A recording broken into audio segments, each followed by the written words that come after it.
एक अनिल दीवान के जिन्होंने उस लड़के को अंदर कमरे में बंद करवा कर पिटवाया गया, उनका कोई जिक्र नहीं है उसमें। पुलिस ने तुरंत 1 महीने के भीतर चार्जशीट लगाकर माननीय न्यायालय के समक्ष प्रस्तुत कर दी जी। अच्छा प्रधान जी, आपको जो थ्रेट दी गई है जी, किस तरीके से दी गई, क्या जी तरीका सर, मेरे पास फोन आता है 11 तारीख में ही 3 बजे के आसपास। ये फोन डायरेक्ट कॉल किया गया जी, था? मेरे पास व्हाट्सएप कॉल आई थी सुधांशु दरोगा की और दुर्गेश दरोगा की। उसका ये स्क्रीन शॉट हमने लगा रखे हैं सभी के। सुधांशु एसआई मधुबन बाबूधाम और ये दुर्गेश जी। दुर्गेश, अच्छा दुर्गेश जी, इन्होंने मुझे फोन करके बुलाया थाने ये पर। 11 फरवरी को आपको करके जी। और एसीपी सूर्यबली है कविनगर, सुलबली मोरिया। हाँ राइट, सूर्यबली मौर्य। तो इन लोगों ने मेरे जूनियर को धमकी दी है। सबसे पहले इन लोगों ने लालच दिया कि इतना अमाउंट लो और इस केस से जो आप पैरवी कर रहे हैं तो इससे आप हटो। और दूसरा, जब जो हमारे जूनियर है उन्होंने मना कर दिया कि क्योंकि मैं एडवोकेट हूँ और ये मेरा लगा दी है, जो इसमें पुलिस वाले के नाम से सुधांशु दरोगा है, इसमें घटना में वो शामिल था। वो एक अमन नाम का लड़का, उसके वहां पे वो गया हुआ था, उसका कोई जिक्र नहीं है। एक अनिल दीवान के जिन्होंने उस लड़के को अंदर कमरे में बंद करवा कर पिटवाया गया, उनका काम कर रहा हूँ। तो इस पे जो है वो लोग आइरेट हो गए। अंडरमाइन होते हुए उन लोगों ने मेरे जूनियर एडवोकेट प्रशांत चौधरी को एनकाउंटर की धमकी दी है और के खिलाफ है पीपीएस ऑफिसर है, एसीपी सूर्यबली और जितने भी पुलिसकर्मी इसमें इन्वॉल्व हैं उन सभी के खिलाफ है। तो इसको देखते हुए जो हमारे अधिवक्ता हैं एडवोकेट प्रशांत चौधरी, वो बहुत ज्यादा डरे हुए हैं और उनको अपनी जान का खतरा बराबर बना। उसी के संबंध में मेरे पास एक रीना रानी मैडम है एसीपी कार्यालय में, उनका मेरे पास कॉल आया, तो आप एसीपी साहब से आके मिल लेना। मैं 16/2/2026 को एसीपी कार्यालय 5:20 पर वहाँ पहुंचा था। वहाँ पे उन्होंने मुझे 6:30 बजे तक बंधक बनाकर रखा और मुझसे कहा कि पुलिस से पंगा मत लो, नहीं तो तुम्हें भी और तुम्हारे परिवार वालों को जेल भेज देंगे। अच्छा ये और उससे शाम तक खींचते कंटिन्यू, उसके करंट लगाए जाते, उसके भुगतान पे भी चक्कू मारे जाते हैं। उसके मधुबन बापूधाम थाना क्षेत्र में पुलिस द्वारा अवैध दबाव और धमकी का गंभीर मामला सामने आया है। अधिवक्ता प्रशांत चौधरी का आरोप है कि एसीपी कविनगर और थाना प्रभारी उन पर जबरन समझौते का दबाव बना रहे हैं। मना करने पर पूरे परिवार को झूठे मुकदमों में फंसाने की धमकी दी गई है, जिससे उनकी सुरक्षा को खतरा बढ़ गया है।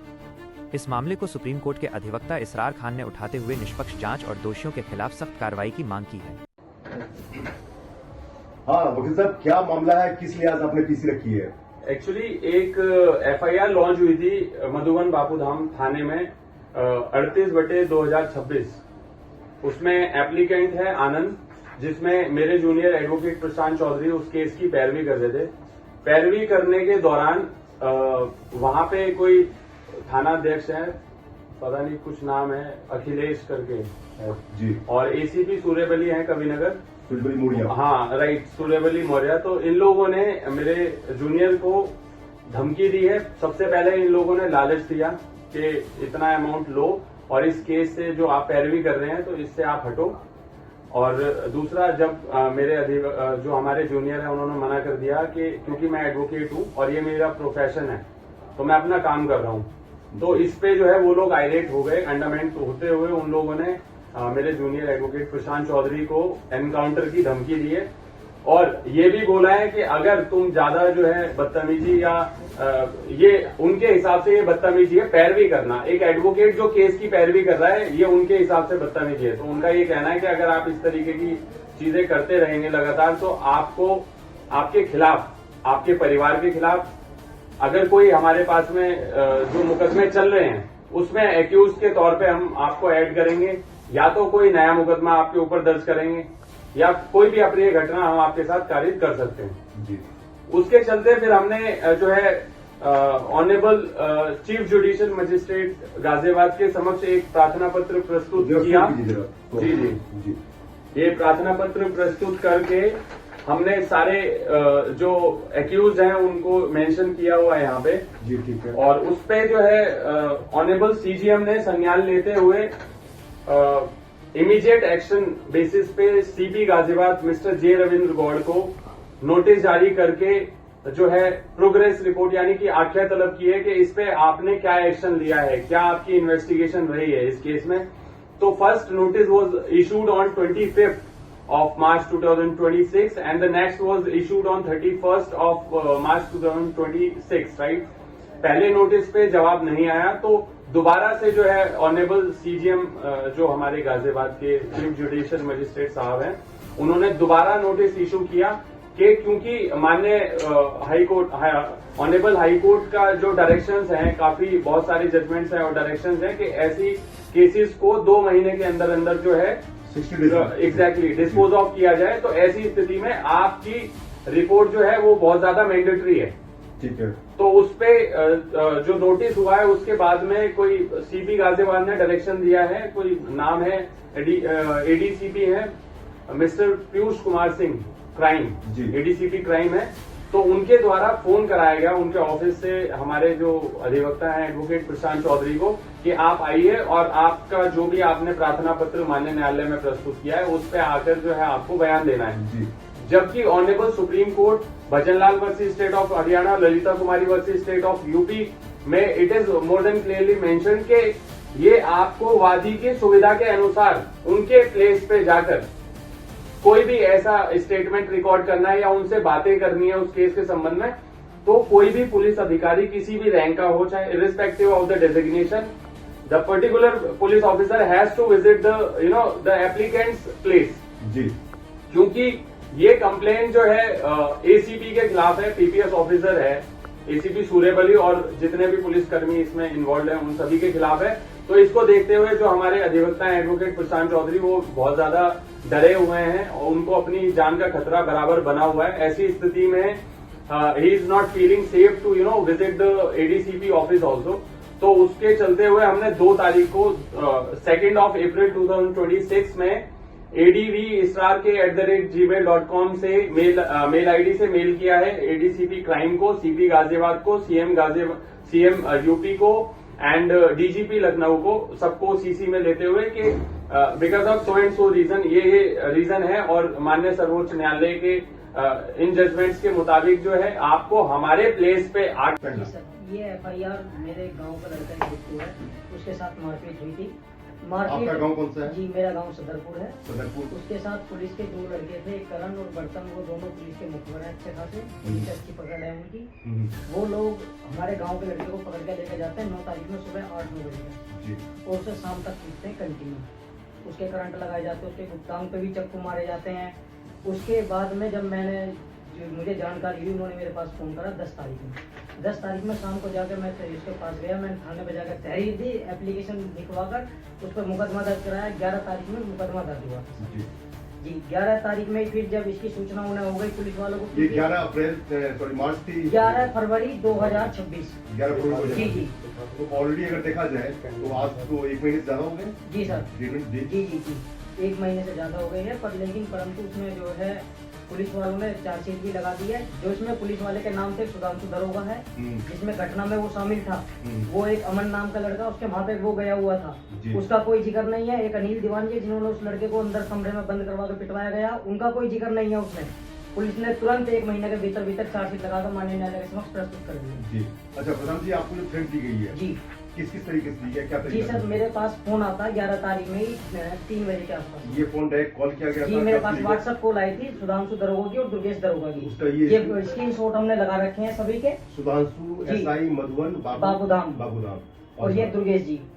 अच्छा दुर्गेश जी, इन्होंने मुझे फोन करके बुलाया थाने पर। 11 फरवरी को आपको 4:18 पे धमकी दी गई जी सर, 4 बजकर नहीं, ये मुझे 3:30 बजे बुलाया गया था। ये इनकी बाद में कॉल आई थी मेरे पास कॉल आई थी। हाँ, जब मैं वहाँ थाने से आ गया था जी, तब मेरे पास कॉल आई थी। अच्छा एक चीज बताइए, क्या एडवोकेट अगर किसी का पक्ष लेता है तो उसको अगर इस तरह से धमकी दिया जाए जी, तो गाजियाबाद में मेरे ख्याल से बहुत कम ऐसा होता है, नॉर्मली ऐसा होना भी नहीं चाहिए, क्या कहना चाहेंगे इसके लिए? लेकिन सर मैं इसमें बताता हूँ क्योंकि इसमें पुलिस वाले फंस रहे थे कुछ, और वो हकीकत है, वो सच्चाई में है। वो लड़के जो पुलिस के जो दोनों वो हैं, उन पे हिस्ट्री सीटर है, उस पर 14 मुकदमे एक लड़के पे। अच्छा, करण बर्तन जो है, जिन्हें वो सपोर्ट कर रहे हैं पुलिस वाले, वो रात को जिप्सी चलाते हैं पुलिस की। अच्छा, रात को उनकी जो मोटरसाइकिल है 112 वाली, उसको चलाते हैं, जो दूसरी जो है अच्छा जी लेपर्ड को चलाते हैं। ये थाने में क्षेत्र में गश्त करते हैं और रात बिरात में वहाँ घूमते रहते हैं जी।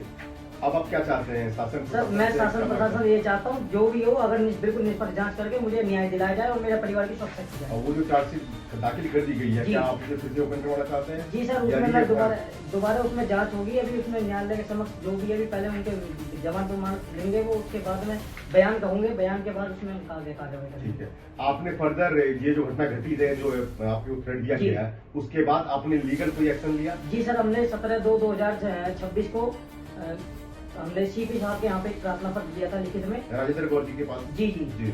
तो उसमें उन्होंने एसीपी एलआईयू के लिए जांच के लिए आदेश दिए थे, उसमें जांच हुई है या नहीं हुई है उसके अभी में तक कोई जानकारी नहीं है।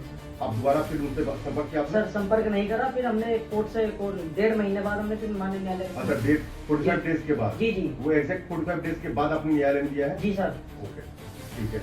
अब आपकी डिमांड क्या, आप क्या चाहते हैं खास के? सर मैं ये चाहता हूँ जो भी इसमें पुलिस कर्मी जितने भी संदिग्ध हैं उनके खिलाफ सख्त से सख्त कार्रवाई हो, उनके खिलाफ विभागीय जांच बिठाकर उनकी संपत्ति की भी जांच कराई जाए, उन पर पैसा कहाँ से आ रहा है, क्या कर रहे हैं वो जी। उन्होंने थाने में अभी एक हमारे गांव में झगड़ा हुआ था जी, उसका 92 बटे 2026 मुकदमा अपराध संख्या, पुलिस वालों ने उसमें अपने हाथ से नाम लिखे हैं उसमें जी। एफआईआर में अब उसकी दिखाऊंगा, उसकी भी सर्टिफाइड कॉपी लेंगे तब हम उसको दिखाएंगे।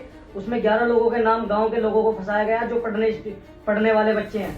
जी। पुलिस ने पैसा बनाने के लिए, क्योंकि सदरपुर में जमीन गई है तो उसका सोच रहे हैं कि हमें पैसा मिल जाएगा। ये कौन कौन से पुलिस वाले हैं? जी सर, इसमें सर एक अभी अमित चौहान है जो उस केस की जांच कर रहे हैं, किस वो भी थाने में मेरे वो? घर पे गए थे, मधुबन बापूधाम थाने में। मधुबन में। जी, वो मेरे घर पे गए थे इसी केस से रिलेटेड। अच्छा। कि आपके और भी कोई पुलिस अधिकारी हैं आप? जी सर, मेरा अभी वो इसमें एसीपी साहब है, एसीपी साहब ने, हाँ जी, मुझे अच्छा, अपने मैन आपको थ्रेड जी मुझे दीजिए एसएचओ अखिलेश ने जी, ने।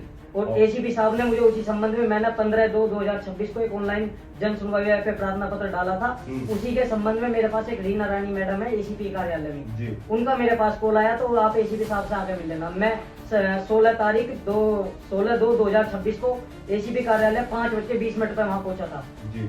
वहाँ पे उन्होंने मुझे 6:30 बजे तक बंधक बनाकर रखा और मुझसे कहा कि पुलिस से पंगा मत लो, नहीं तो तुम्हें भी और तुम्हारे परिवार वालों को जेल भेज देंगे। अच्छा, ये उन्होंने कहा जी, है? हमसे कहा है। ये डायरेक्ट कहा है? जी सर, आमने सामने बैठ के बात आमने सामने बैठ जी के।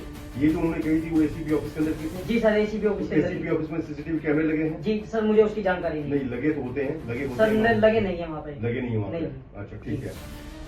और आपको एसीपी साहब द्वारा, जैसे कि आपने बताया, इसमें उसमें नहीं दिखलाया है, जी। उन्होंने भी फोन करके, व्हाट्सएप कॉल करके जी सर, एसीपी साहब से व्हाट्सएप पे नहीं, मैंने आपको बताया ना, अच्छा, वो directly 15/2 में, क्या- हाँ, जो मैंने directly प्रार्थना क्या- पत्र दिया था Okay, उसको okay। उन्होंने रिपोर्ट भी लगाई है सर। एसीपी साहब ने ये उसमें जांच करके ये लिख दिया है, ये मैं दिखा देता हूँ, ये जन सुनवाई ऐप पे उन्होंने रिपोर्ट लगाई है। इसमें ये है कि हमने, ये वकील साहब इसमें 38/2026 में पैरवी कर रहे थे, इसी संबंध में हमने इसके खिलाफ माननीय न्यायालय में आरोप पत्र प्रेषित कर दिया है, ये उन्होंने दिखा रखा सर।